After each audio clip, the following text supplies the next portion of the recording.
Yesaya pasal 6. Yesaya mendapat panggilan Allah.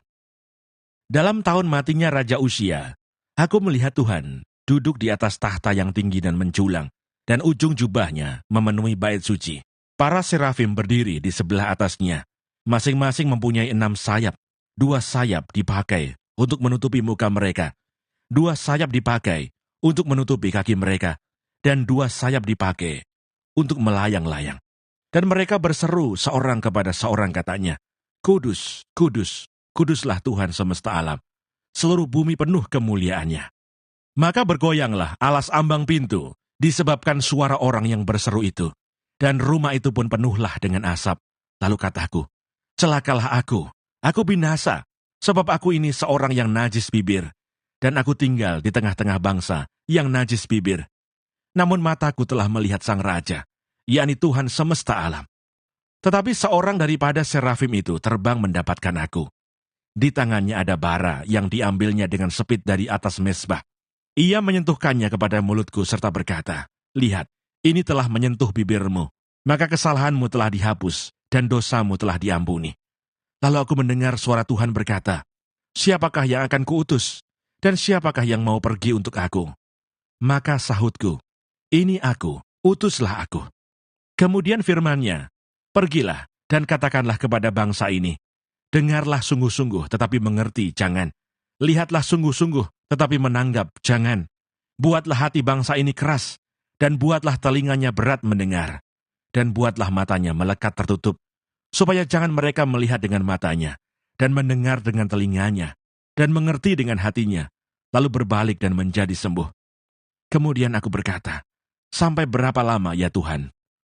Lalu jawabnya, sampai kota-kota telah lengang sunyi sepi, tidak ada lagi yang mendiami, dan di rumah-rumah tidak ada lagi manusia, dan tanah menjadi sunyi dan sepi. Tuhan akan menyingkirkan manusia jauh-jauh, sehingga hampir seluruh negeri menjadi kosong.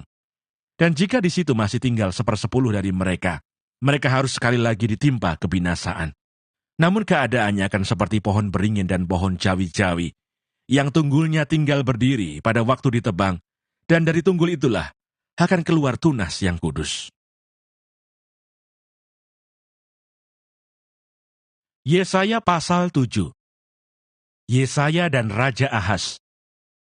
Dalam zaman Ahaz bin Yotam bin Uzia, Raja Yehuda, maka Rezin, Raja Aram, dengan Pekah bin Remaliah, Raja Israel, maju ke Yerusalem untuk berperang melawan kota itu. Namun mereka tidak dapat mengalahkannya. Lalu diberitahukanlah kepada keluarga Daud, Aram telah berkemah di wilayah Efraim. Maka hati Ahaz dan hati rakyatnya gemetar ketakutan, seperti pohon-pohon hutan bergoyang ditiup angin. Berfirmanlah Tuhan kepada Yesaya, baiklah engkau keluar menemui Ahaz, engkau dan Syar-Yashub, anakmu laki-laki, ke ujung saluran kolam atas, ke jalan raya pada padang tukang penatu, dan katakanlah kepadanya, teguhkanlah hatimu dan tinggallah tenang. Janganlah takut dan janganlah hatimu kecut, karena kedua puntung kayu api yang berasap ini, yaitu kepanasan amarah Rezin dengan Aram dan anak Remaliah. Oleh karena Aram dan Efraim dengan anak Remaliah telah merancang yang jahat atasmu, dengan berkata, marilah kita maju menyerang Yehuda dan menakut-nakutinya serta merebutnya. Kemudian mengangkat anak Tabeel sebagai raja di tengah-tengahnya. Maka beginilah firman Tuhan Allah. Tidak akan sampai hal itu dan tidak akan terjadi. Sebab Damsyik ialah ibu kota Aram, dan Rezin ialah kepala Damsyik. Dalam 65 tahun, Efraim akan pecah, tidak menjadi bangsa lagi. Dan Samaria ialah ibu kota Efraim, dan anak Remaliah ialah kepala Samaria. Jika kamu tidak percaya sungguh, kamu tidak teguh jaya. Pemberitaan mengenai Immanuel. Tuhan melanjutkan firman-Nya kepada Ahaz, katanya, mintalah suatu pertanda dari Tuhan Allahmu. Biarlah itu sesuatu dari dunia orang mati yang paling bawah, atau sesuatu dari tempat tertinggi yang di atas. Tetapi Ahaz menjawab, aku tidak mau meminta, aku tidak mau mencobai Tuhan. Lalu berkatalah Nabi Yesaya, baiklah dengarkan, hai keluarga Daud. Belum cukupkah kamu melelahkan orang, sehingga kamu melelahkan Allahku juga? Sebab itu Tuhan sendirilah yang akan memberikan kepadamu suatu pertanda. Sesungguhnya, seorang perempuan muda mengandung dan akan melahirkan seorang anak laki-laki. Dan ia akan menamakan dia Immanuel. Ia akan makan dadih dan madu, sampai ia tahu menolak yang jahat dan memilih yang baik. Sebab sebelum anak itu tahu menolak yang jahat dan memilih yang baik, maka negeri yang kedua rajanya engkau takuti akan ditinggalkan kosong. Tuhan akan mendatangkan atasmu dan atas rakyatmu dan atas kaum keluargamu hari-hari seperti yang belum pernah datang sejak Efraim menjauhkan diri dari Yehuda, yakni Raja Asyur. Pada hari itu akan terjadi, Tuhan bersuit memanggil lalat yang ada di ujung anak-anak sungai Nil, dan memanggil lebah yang ada di tanah Asyur, dan semuanya akan datang hinggap di lembah-lembah yang terjal, dan di celah-celah bukit-bukit batu, di segala pagar duri, dan di segala tanah pengembalaan. Pada hari itu dengan pisau cukur yang dipinjam dari seberang sungai Efrat, yakni Raja Asyur, Tuhan akan mencukur kepala dan bulu paha. Bahkan pisau itu akan melenyapkan janggut juga. Pada hari itu, setiap orang akan memiara seekor lembu betina yang muda dan 2 ekor domba. Dan karena banyaknya susu yang dihasilkan, mereka akan makan dadih. Sungguh, dadih dan madu akan dimakan oleh setiap orang yang masih tinggal di dalam negeri. Pada hari itu setiap tempat, di mana biasanya tumbuh 1000 pohon anggur, dan yang berharga 1000 shikal perak, akan menjadi tempat putri malu dan rumput.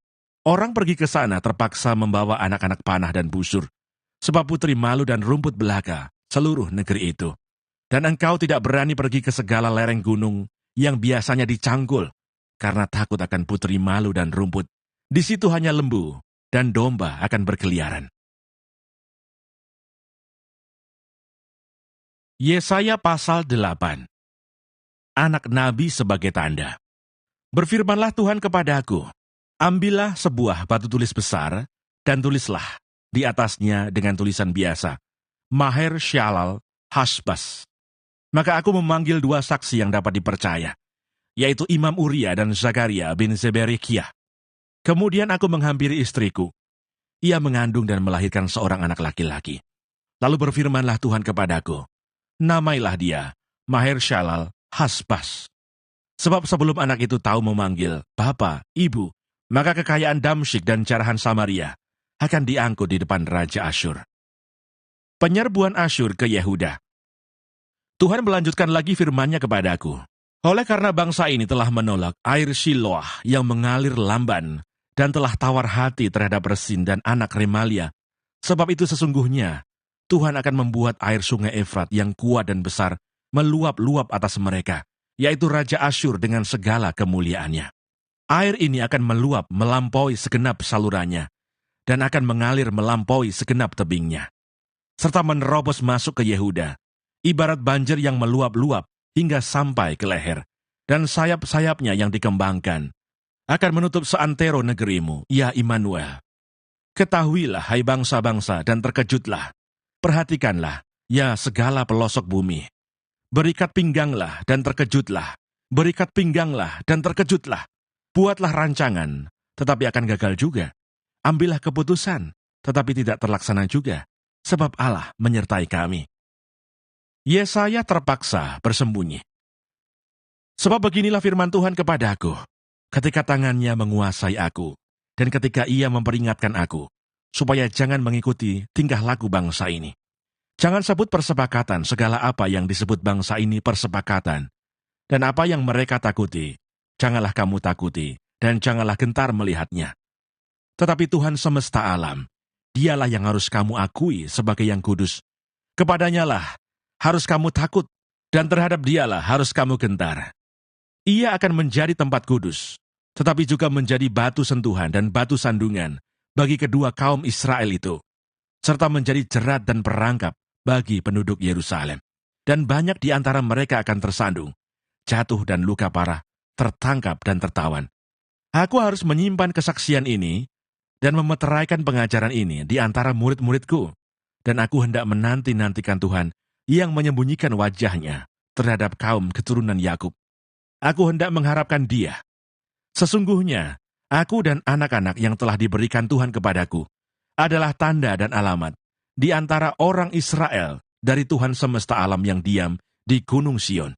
Dan apabila orang berkata kepada kamu, mintalah petunjuk kepada arwah dan roh-roh peramal yang berbisik-bisik dan komat-kamit. Maka jawablah, bukankah suatu bangsa patut meminta petunjuk kepada Allahnya? Atau haruskah mereka meminta petunjuk kepada orang-orang mati bagi orang-orang hidup? Carilah pengajaran dan kesaksian. Siapa yang tidak berbicara sesuai dengan perkataan itu, maka baginya tidak terbit fajar. Mereka akan lalu lalang di negeri itu, melarat dan lapar. Dan apabila mereka lapar, mereka akan gusar dan akan mengutuk rajanya dan Allahnya. Mereka akan menengadah ke langit dan akan melihat ke bumi, dan sesungguhnya hanya kesesakan dan kegelapan, kesuraman yang mengimpit, dan mereka akan dibuang ke dalam kabut. Kelahiran Raja Damai. Tetapi tidak selamanya akan ada kesuraman untuk negeri yang terimpit itu.